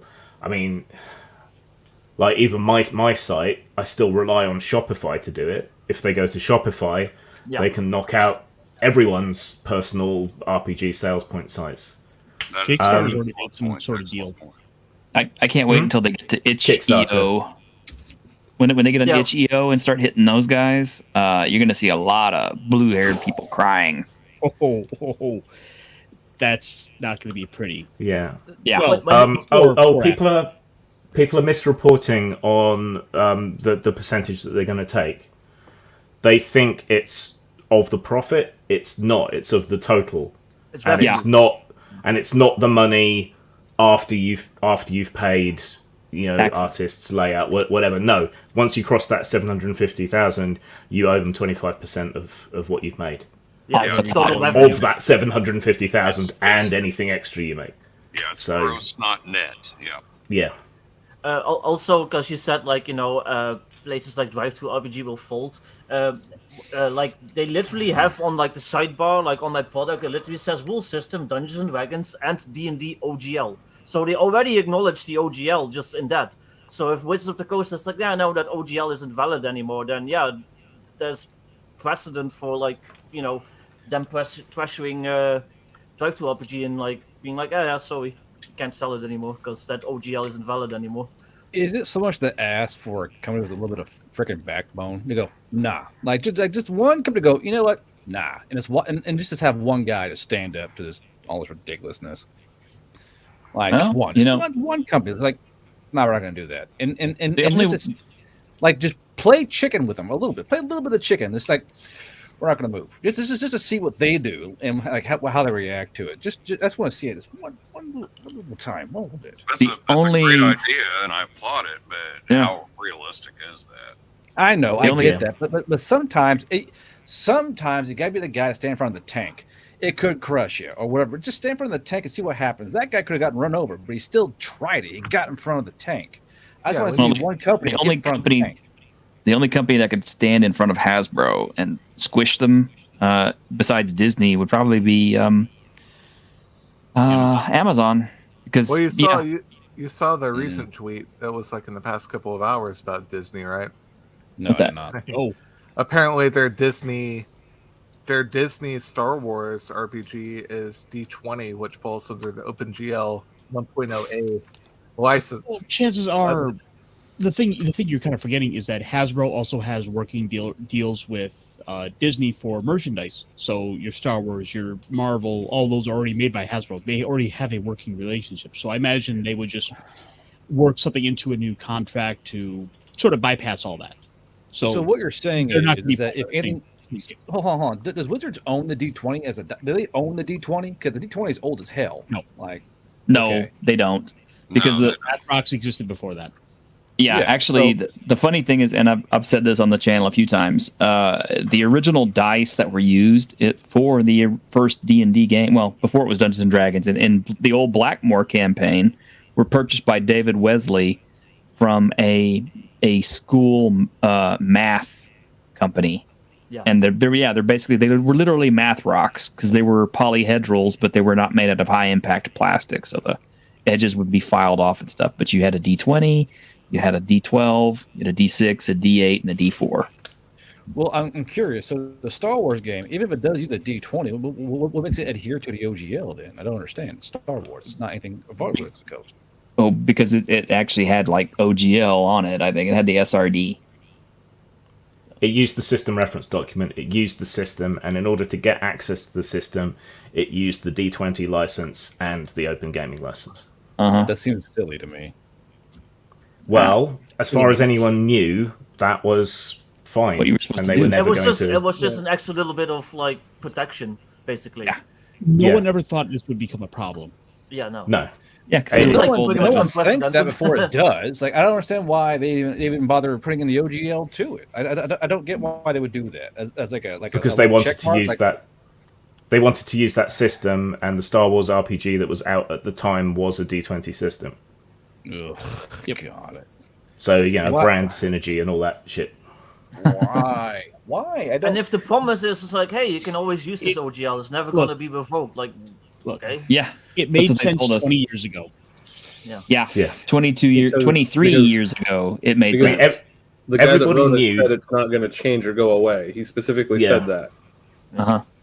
And everybody knew that they could just make a D&D like system anyway. But this was just okay, they're not going to sue us. We might as well. They've spent all this money on IP lawyers and put this license out there that we can use, save ourselves a bit of money and worry, and use that. Yeah, it made sense.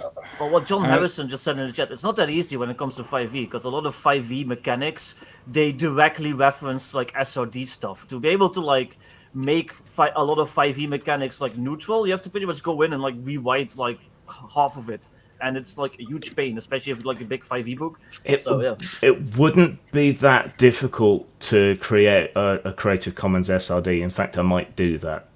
Because you don't need to put in all the specific spells and anything. You just don't need to have the framework for people to create their own.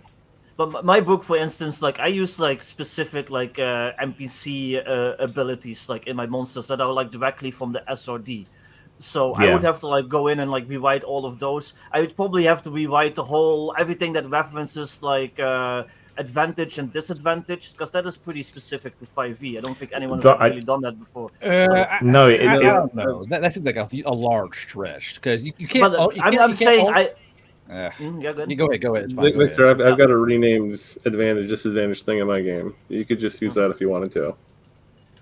Yeah, I don't think you'd have to change the name, because advantage and disadvantage is such an open and generic term.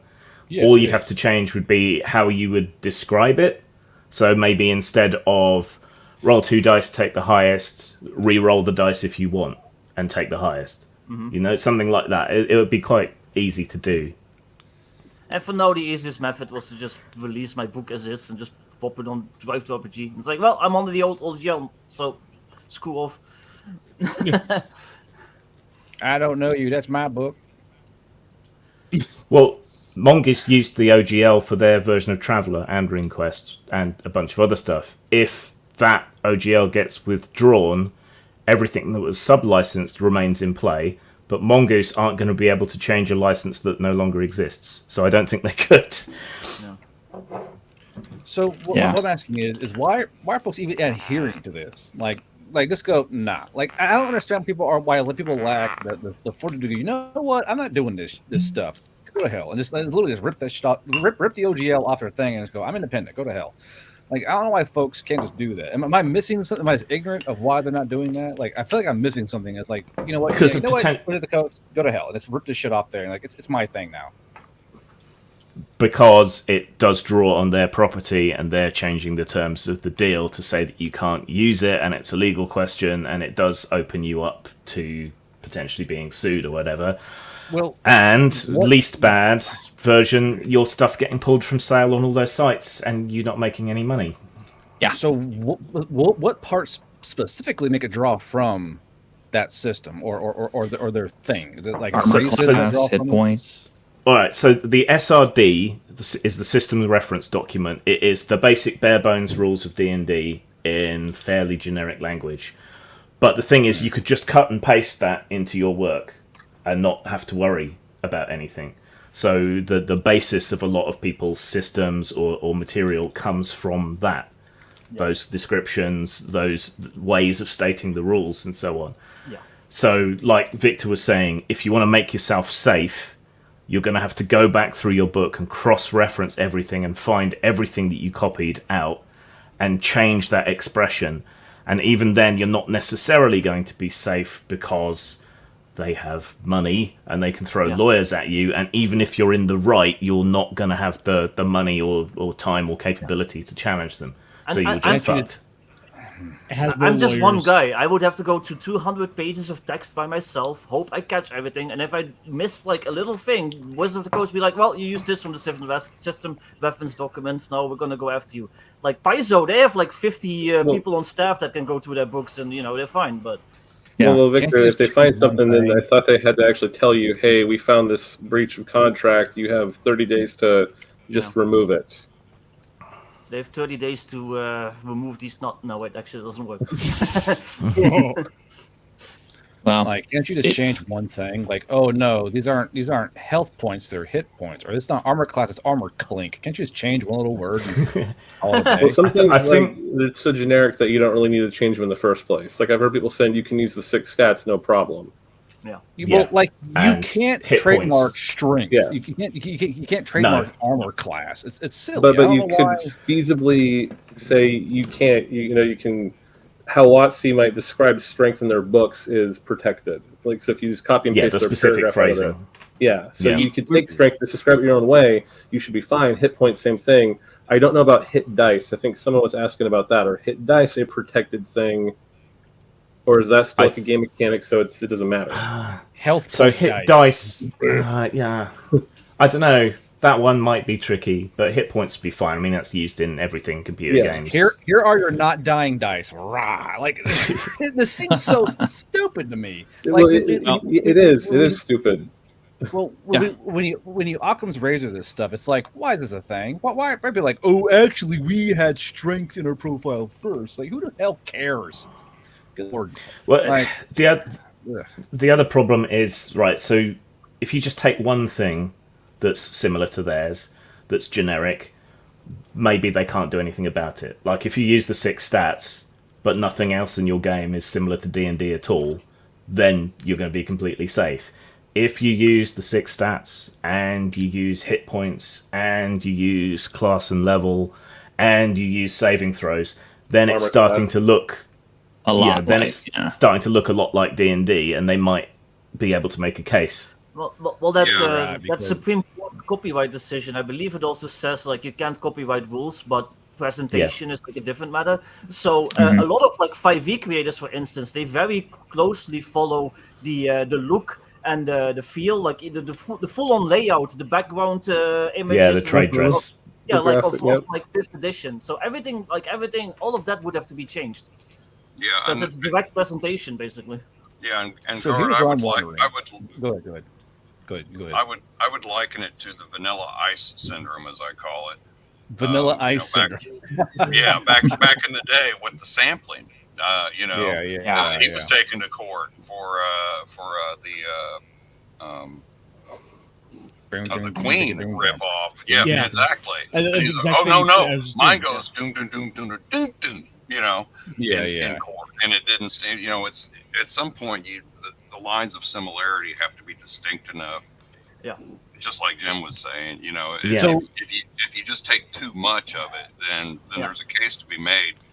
You're just we've been talking about this for a while now, and I'm wondering just how far do you think you're going to try and go with this? Because I know the only thing they can try and trademark is tiefling. It's probably the only thing they can trademark. You think they're like, well, actually, halfling's our thing, or lucky halfling's our thing. Actually, Goliath is our thing. Green slime, no, they have a whole mind list flayers. I mean, they have a list in the license of things that's their terms. Really? Yeah. I mean, so the flip side to the similarity thing is that there are a lot of games out there already that use a lot of things or almost directly copy D&D, but don't use the OGL. So, and they haven't gone after those companies for decades. So, but will they? Will they go? Actually, that's can they at this point? Because if you don't protect your intellectual property, it is considered to then go into it's fair game then if you're not defending fair it. use, yeah. And the fact is that Pathfinder has existed for all those years, going to like say Gen Con, where during say the 4th edition era, where Pathfinder was the big dog, which the Coast did nothing to change this the open source document. They never changed it then. There is, I believe, an argument to be made that they failed to protect that then. That I think we might be able to possibly hold out. But I mean, we don't know what's going to happen, and that's the difficult part for me. I don't know what to do. Yeah. I don't think we're going to know until they release a finalized OGL to tell us what changes they're actually going to make, and we're not going to know until they actually attempt to begin litigation against somebody. And at that point, it's going to be like, okay, now we're all going to find out exactly what how the cow is eating the cabbage and whether or not it can. Well, somebody in the chat got mad earlier because the host should do research on the topic before the discussion. That was what research? Well, I know. I know that was how I didn't want to say by name. But what research? Nobody knows what's gonna happen. Even lawyers, even IP lawyers, don't. Let me check don't my agree. crystal ball. Yeah, what research? We're just trying to conjecture and opinion. That's all we have. We're doing what everyone else is doing. We're trying to make sense of what's going on. Yeah, I have no idea what research means, Victor. Can you explain that to me?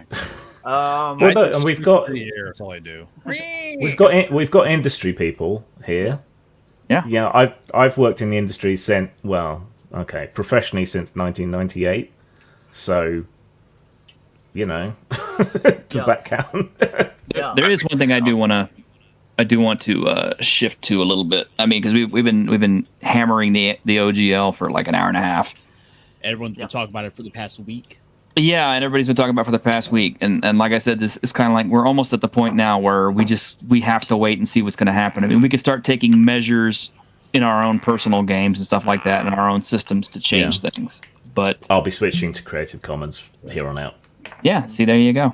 But the other thing too that we haven't really talked much about, and that actually angers me even more to an extent, is the PBS hit piece. Yeah. Because PBS put out a hit piece that basically went as far as saying that OSR and the OSR creators and players, huh? What? I did not So know you this. don't know about this hit piece card? Fucking PBS? Are you shitting me? No, Yes, it happened. That's actually happened. Yeah, PBS came out and said that the new D&D is more diverse and is more inclusive and all that, and yet it's still not inclusive enough. But they also went as far as saying Gary Gygax was a racial essentialist and therefore racist, and also that the OSR community is the old guard who does not want inclusion and diversity at their tables, which is a bald-faced lie. Sounds pretty base to me. I don't know. Well, no. You missed out the best bit. You missed the best bit. So there was a link off where they accused Gygax of being a bioessentialist, race realist, and it went to a Dragon magazine where he was talking about how important game balance was between different fictional races, using a half ogre as an example. Don't you say that. Don't you say it. Don't say those words in my face. They took these fake things and used it as a literal reason to get mad at him over.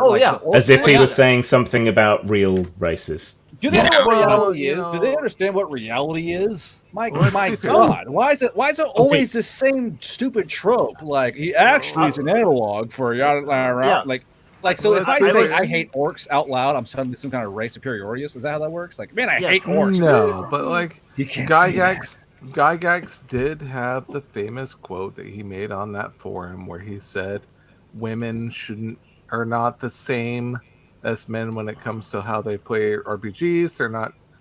Women are not, I guess, biologically attuned to like the same type of like pleasure that you get from playing RPGs, whatever." And he's like, "I'm a strict bioessentialist." But that's probably what they were basing it on. But it's like, no, but that's not the articles they linked. Yeah, but they didn't link to that. No, they didn't link to that. But it's like that is something he said. Yeah, exactly. And I tweeted about that earlier this week, that the sources that were cited don't back up any of the claims made in that NPR article. None. I wonder how big the exactly as Grim said, I looked at the Dragon magazine. I'm like, well, this is about half ogres. This isn't anything. And then the other one referenced male-female dialectic, which is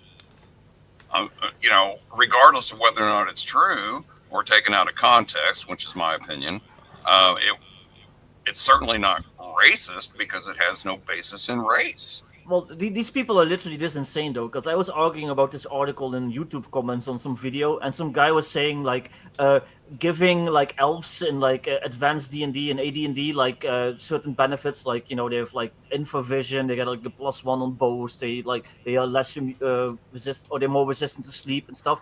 That's the same as racists saying that black people feel less pain. That was his argument to me. Yeah. And I'm like, well, sorry, I don't argue with insane people, so we're done here. But yeah, yeah. So I don't negotiate with terrorists. Yeah. What continues to make me angry is the fact that they will continue to try to use all of the stuff that we built, and I say we, I mean like I'm talking about all of us who bought the game. I mean, like, those of us little geeks and nerds who bought the game back in the 80s and kept supporting it and kept it alive and kept the hobby alive. Yeah. And then eventually went on to start writing and drawing for it in the 90s and the 2000s. and are continuing to do that to this day and continue to support it all the way to 2023. All of us have been collectively kind of thrown under the bus as being old, as being out of touch, as being as being non-inclusive, and all these other things. And it has nothing to do with us. Like, for example, I've been playing since the 90s, like Grim and other people. Only until recently, 80s. In the past few months, have I ever had a female player. Ever in the history of first and second edition Dungeons and Dragons to whatever we're playing now, D&D 5th edition, we've only ever had one female player. Does that mean that D&D is sexist? No. Does that mean that I am sexist? Absolutely not. It just means that perhaps there is a difference in the interest of different demographics that naturally comes forth that I have no control over and no influence over. Has nothing to do with me. It's just how that's the way that the world works. Yeah. And I've always wanted female players. We've always been very inclusive. We've always wanted to include anyone who wanted to be at our table. We had no objections whatsoever to them. It's just they never did. And the fact that it's now emerging is like, okay, that's great. That's perfectly fine. But it's funny. You can't indict and damn these people from 20 years ago for something that was just a natural cause of course. And it's always a bell curve. It's not like you're saying no women are ever interested in D&D. It's just a relatively smaller number. Yeah, sometimes women are just as autistic as us. It happens. Well, I mean, here's the thing, and this is real. Okay, way back in the day, we had an after-school club for gaming and stuff like that. And this is like back in the 80s. So talk about progressive. But I brought Marvel superheroes to play because I really loved Marvel superheroes at the time. Well, I had tons of guys coming over to my table wanting to play. And we're talking, black, Mexican, whatever. It didn't matter. We all sat down and played, and by the end of it, it was kind of like most of the folks who, weren't interested in the game were the people who weren't into comic books and stuff like that. It's kind of like. Yeah, and I agree, T-shirt. I was pretty upset. I don't know if I would go so far as to say mad, but I was upset by reading that article, which is why I dove into it like I do, because usually I just shoot my loud mouth off without any consideration for actually examining the material that's presented. But I started playing in 1979. I played a lot through the early 80s. I went through the Satanic Panic. We would have loved anybody to come join us at our table. We were all a bunch of nerdy white guys. We would have accepted black, white, Hispanic, female. It did not matter. And, we suffered the usual bullying. We got stuffed into lockers, so to speak. Maybe not really. Yeah, exactly. Yeah, exactly. It's almost exactly right, Garth. And I was that guy. It just floors me that the people who weren't even there will tell me, no, this is how it was. Yeah. I mean, it's like I had teachers picking on me for D&D as much as I had other students picking on me for D&D. Oh, dude, I got called into the principal's office. Same. Yeah. Go talk to a girl, nerd. But sirs, I do. we had a supportive teacher, which was really good. The English teacher, Mr. Kettle, let us play games in his room during lunch. That was cool. Did you guys? There's no more British name than Mr. Kettle. Holy crap! We had in America. He was a good dude. He was Ambrosius Kettle, wizard at fucking Hogwarts. And I mean, we had a advanced English. That man is so British. He got to wear 2 monocles. I see a sitcom in Jim's future. Grim and Kettle. He was more of a working class, he used to be a PE teacher and then he moved over to English, so he's quite rough and ready. He was a good guy. Nice. I grew up in South Georgia in the United States, which is very redneck, very conservative. I don't know if any of you guys know Very too much Christian. about that. Very Christian. Oh yeah. Oh, yeah. bro. I know all about it. My English Texas. teacher was Mr. Davis, and he was a very educated and intelligent guy. And he learned that we were playing Dungeons and Dragons, and he pulled us, me and my co-author Frank, who's not here, but he doesn't like social media, but he pulled us aside and said, "I played D&D too. I played D&D in the 70s. My character was a wizard who had a venereal disease. He was a chaotic evil wizard with a venereal disease, and he had all these, like, he was telling me about it, like they used to play, like he was fully supportive, and he was way ahead of his time. He supported some interesting authors. He made us all read in his class Neil Postman's Amusing Ourselves to Death. I would highly recommend that novel, or that treatise, I guess it would be. Look up Neil Postman's Amusing Ourselves to Death, and also Neil Postman's Building a Bridge to the 19th Century. Highly influential for my train of thought. Well, it's like, okay, Ash, who hasn't said very much because he's, kind of young to the conversation. It's like, okay, if Ash came over to our table, Ash is a Sikh, Ash wears a turban. So, that's a little different. But it's like, if Ash comes down and sits down at our table and wants to game with us, we're not going to say any, we're not going to ask him any weird questions. It's like, Ash, what's your sexual preferences? Yeah, take your hat off. I find that offensive. Yeah. Why are you wearing a towel around your head? Quit that. Like, you're the wrong shade of brown. Sit at this table. Oh, Only Mexicans can be here. Don't say Yeah. that. That's wrong. It would be perfect. It would be perfectly natural for anyone at that table to be like, "Hey, man, that's interesting. Like, why are you wearing that? What? Tell me about your like to know culture. Yeah. I want to learn more about that. That's fine. Well, for starters, we don't say hat.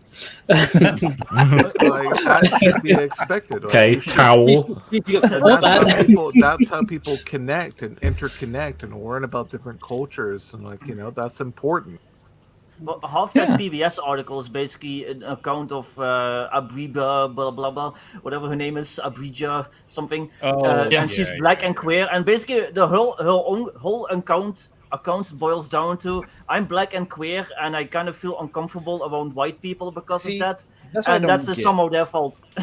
Like, why is your personality? Like, I don't get why. Like, my tags are hairy, weird, and aggressive. Why are hers black and queer? Like that's all you got. You're black and you're queer. Nothing else. Like, you're a creator, you're an artist. That's all you got. Loaded dice. The single biggest obstacle in the way of both women and racial minorities joining our games was other girls, in the case of the women. Yes. Who are like, "Oh, why are you hanging out with those losers?" Ew, it's a nerd crowd. What's wrong with you? Are you broke, exactly. man? And in the West Indian black culture, there's quite a streak of anti-intellectualism, and why are you hanging out with those white boys, sort of thing. And in the South Asian culture, their parents were pressuring them. Why are you wasting all your time on this? You should be, cramming for exams. Or, I mean, these are racial stereotypes. But why you get that's what happened. Yeah, exactly. But that's what happened. Yeah. That's what kept them from joining us. Violin. How's that sound? Not us. Yeah. They see a disparity, and instead of figuring out why that disparity might exist, they default to well, white people must have caused it somehow. So, and that's basically the whole. They pretend like cultural stereotypes exist only in a comic book. Yeah, something like it's in a comic strip. No, cultural stereotypes exist because they're perpetuated by things that actually happen in cultures. Sure, there are exaggerations and extenuations that occur, but it's like cultures exist. Cultures are real. Different people are real. They have, but this is the reality of human civilization. It's not something you can just wash away with a Twitter post. That's what who tells more jokes about Mexicans? Mexicans. Yeah. Mexicans, yeah. Me. Yeah. Yeah. One thing I don't get is like, is You're this going to tell someone me said, that "Rednecks all mariachi have bands aren't guns." hyper aware of what they're doing? Oh, I'm sure mariachi bands are hyper aware, but they're also getting paid. Yeah, But it's like one of those things. Like I don't get why some of us get mad. If someone told me all white people own guns and I like to hunt deer, I'm like, yeah, you're right. Like instead of yeah, you're correct. Hey, Like, Guard, you want to it's do me a favor and come up to Michigan and kind of help us out? Because I kind of like to keep my Jeep in its White condition. people like mayonnaise. Yeah, I do enjoy a good mayo spray. Yeah, If I get mad Speaking of about it. speaking of white people, like one of the biggest lies in that article was that different humans in D&D and like TTRPG were always seen as an analog for white. Since when? Ooh. Like I remember the fighter in What a Wolf bad Cyclopedia take. is a black guy. An Oriental analog for Adventures white. is from the 80s. We had we had Zara, what was it called? Zabakuma, whatever. The Could you guys imagine looking through the lens of racism all through your life? Yeah. As a Republican, I can't. It's like these people from the West who are in the United States, these fucking intellect. I'm sorry, I apologize. I used That's okay. the wrong word. These These intellectuals. intellectuals, these Almost people 2 who are hours, on the so West Coast or wherever they come from. I have a best friend, Joe Peters, who travels to Japan. He makes his living selling like anime and like nerd culture stuff from Japan. Comes back like several times a year. Those Like- guys are xenophobic. Oh Yeah. yeah, Oh, yeah. These he's got a full sleeve tattoo. Over there, he's like an alien. Like Oh, they yeah, think yeah, he's yeah. like Yeah. Yakuza. And Yeah, that's an actual fact. they are extremely discriminatory against him. Like he has a lot of obstacles over there, and he thinks, oh, it's a utopia over there. It's like no, it's No. not. Like, Like, literally, other and- cultures are way more racist than the West, like by far. Yeah, I agree, Greg. Before the pandemic, right before the pandemic, towards the Before end the of great coup. 2019, me and my family, we took a trip over to Italy, Greece and Italy. But in Italy, I saw more evidence of like racism in Italy than I've ever seen in my entire life in the United States. It was absolutely crazy.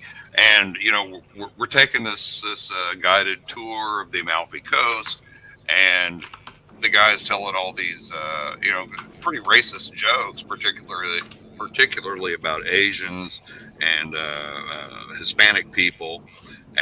But I also understood that whenever we got out of the car and he picked up his next ride, he was telling the same jokes to Asians about those Americans. yeah. Yeah, You know what I mean? And it didn't bother me, but At what point do I act surprised? It's like to speak to your point though, yeah, I mean the race, other cultures in other countries aren't as advanced as a lot of people in the United States think they are. no. say In that, Japan, bro. Oh dear. everyone thinks that Japan is the Problematic. pinnacle of technology. Japan is the pinnacle of whatever technological they use fax machines. bro. civilization. They're still using Windows 95. Like They they're were. still using like Hell yeah. flip 95 phones. is It works. They're using like flip phones that would have been obsolete like 15 years ago. Like they are completely. People have the wrong idea about different cultures, and that's a problem. Like people need Well, more and- education. Americans need to learn, and especially American progressives, that not everything is about them or America or American issues. And sometimes racial relations and all that stuff in different countries aren't the same as they are in Seattle. Sorry. Thank you, Yeah, Graham. seriously. I love it. I love it. that comic. Nah, you're still a cunt. Find me a box, you fucking knife Yeah. here. That's a racism. We're gonna revoke your Racism. 1.1 license. Oh, what's this, Ironcaster? Oh, we are. Oh, yeah. There we go. The board. Yeah, there you go. That's what makes me Yeah. sick about all this is the fact that all these people who are producing content for Judges Guild and thinking I'm so cool because I'm getting to actually write for a real D&D game. I'm kind of like, yeah, how cool is it going to be whenever they take all your stuff and they incorporate it into the next book that they make, and they don't pay you a dime. You have been assimilated. You are welcome. Damn it! This is D&D. You're supposed to kill us before you take our stuff. Yeah. At least. Yeah, that's I don't colonialism. care if they drive a How much, dump wait, truck. how of much money XP and do I fly get over for that, there. by the way? How much XP do you get? How much XP do I get for that? for killing you and taking your loot? Let's see. See, challenge ratings don't work anymore, so I couldn't really tell you. I'm probably around CR4, but not combat focused. So Okay. It's a social encounter. We're good. Yeah. Greg, I would do anything if they drove a dump truck to my house full of money. That's what I was saying. Like, if they done, I would prostitute myself. So I mean, I would not. At least you're I honest. would absolutely not, and I will stake my life upon this. If Wizards of the Coast drove $2 million into my apartment, I would tell them to go F themselves. You are a better person than I am because I would be like, how hard do you want me to suck that? This is something that's part of my life.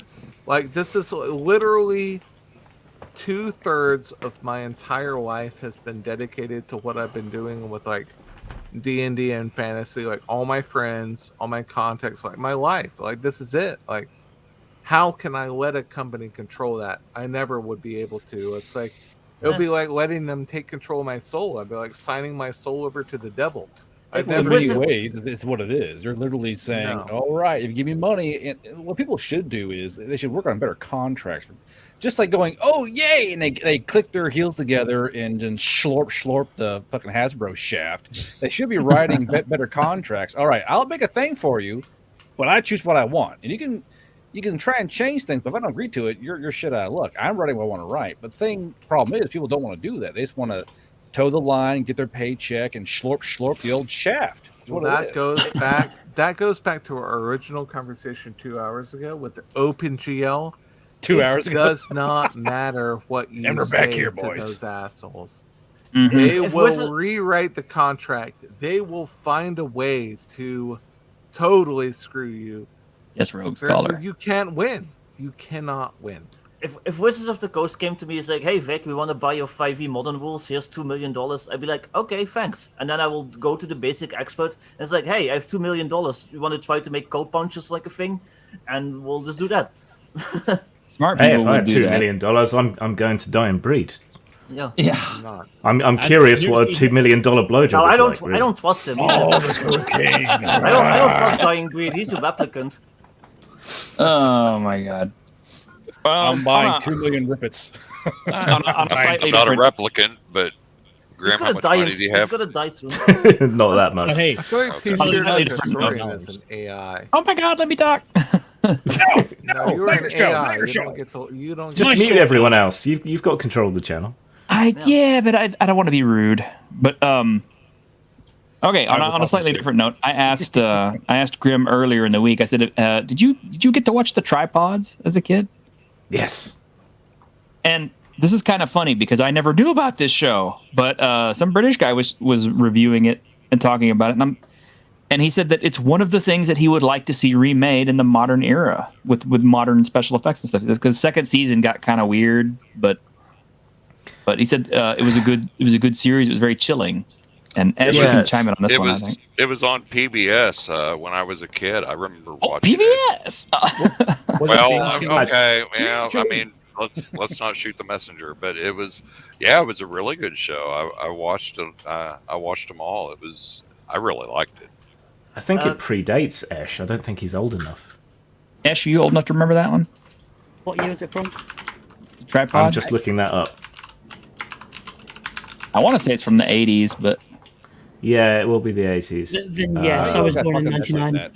Series 1, 1984. Yeah. You should go back and watch it, Ash. See, it's part of your culture. See, I liked the second series much better. The first one was really slow and quite boring, but the second one had a whole bunch of intrigue and stuff going on. Well, I thought it was terrifying the fact that these young people would be submitted to go into the tripod and get their brain basically stamped or capped. Yeah, the cap is like a mind control thing. And they kind of run. I knew it. Yeah, but it's become like this rite of passage that everyone goes through. You're an adult now because you've had this done to you. But there's the occasional people where it doesn't work, and they're kind of really homeless wanderers who don't It usually damages their brain when they do it. Victor, you got a joke to get out real quick? Yeah, I have to go to a game. I was gonna say tripod. That's what the girls call me. But yes, I'll see you guys next week. Come off the stage. We had a good discussion. Rock and roll. So, see you guys later. And there I thought you were a bipod. Well, also that. Laters. Take care. Like a cheese wheel, really. Cheese wheel, really? How do you think the holes get in the Swiss cheese? Oh dear. Oh no. That's why they call it dick cheese. Yeah. Duck and roll, bud. Duck and roll. Yeah, I always, that's you and the Skeletor jokes. Like, good lord.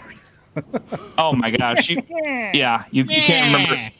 You can't remember how many times that I've thought about this, but it's like, if you ever been watching like a movie that's supposed to be set up in medieval times or anything like that, and you think about these people having sex and stuff like that, and it's kind of like, do you realize how those two people must smell, right? Because they just came off of a battlefield or whatever. They took baths. Yes, they did, but not in the scene that you're seeing them in. I'm kind of like, that dude. Oh, no, I'm tracking. That dude's gonna smell like vinegar and cheese down there, baby. You smell like someone's blood. Like, the smell of blood and brain matter. Oh, you just have to get me rolling. Like, yeah, it's. I mean, we're just acculturated not to appreciate natural musk anymore. Yeah, I gotta have deodorant, man. Part of the liberal agenda, take away all the musks. Considering how much alcohol is flowing, like, you're too drunk to know what's going on. Yeah, I think we're devolving, but it is Saturday night, so I guess that's okay. Yeah, I'm too drunk to smell your ass crack. Like, there's a bit of drama with me and someone else, but like, it was basically on a camping trip, and I'm like, no matter how hot they are, after 2 days in the woods, I'm not going anywhere near a woman. Like, you smell like rank ass and Cheetos. No way, get away from me. I'm not doing that stuff. Like, dude, what is wrong with Cheetos? Not when they're coming out of someone's orifices, for God's sake. And on that note, oh my God, no, let's stop now. Thank you, Card Bro. You're welcome. I'm here. We're 2 hours in anyway, so okay. And on that Cheeto note. And on that Cheeto note, wow, thank you. I think this is the biggest crowd that we ever had. We had like 33, 34 people on stream watching us at one point. So that's huge. The crowd of drama brings. Yes. Now if I can get my sub numbers up, that would be great. But we're working on it. Far right, so you're doing what I can. I appreciate it. You should tag the topics that we're going to tackle. Sorry, go on. I should tag. You know what? I think I'm just going to let you write the copy for this from now on, Grim. You know what you're doing. I don't. You're the 4K guy. You should post on Twitter and other social media too, like an hour or two before you go on. Maybe. I mean, I don't know. It's just an idea. What you mean, like what? 10 minutes beforehand because I've been playing The Witcher 3 all day is a bad idea? Okay. Well, 10 minutes beforehand is better than Henry Cavill does it. Why can't you? But I appreciate you guys having me on. It's good to see everybody, and thank you very much.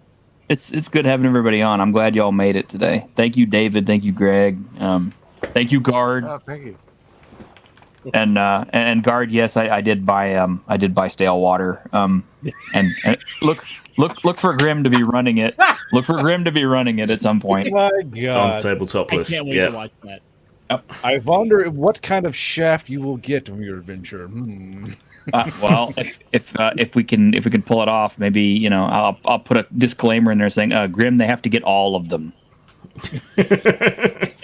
One shaft to rule them all. One shaft to find them. One shaft to find them. Yes.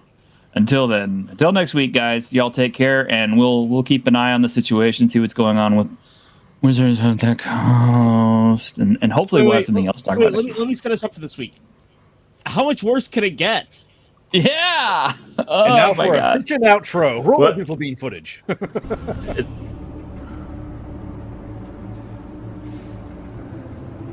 On behalf of the staff of the Independent California Motel, I wish you all sweet dreams.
countless suffering of life.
Wake the fuck up, samurai.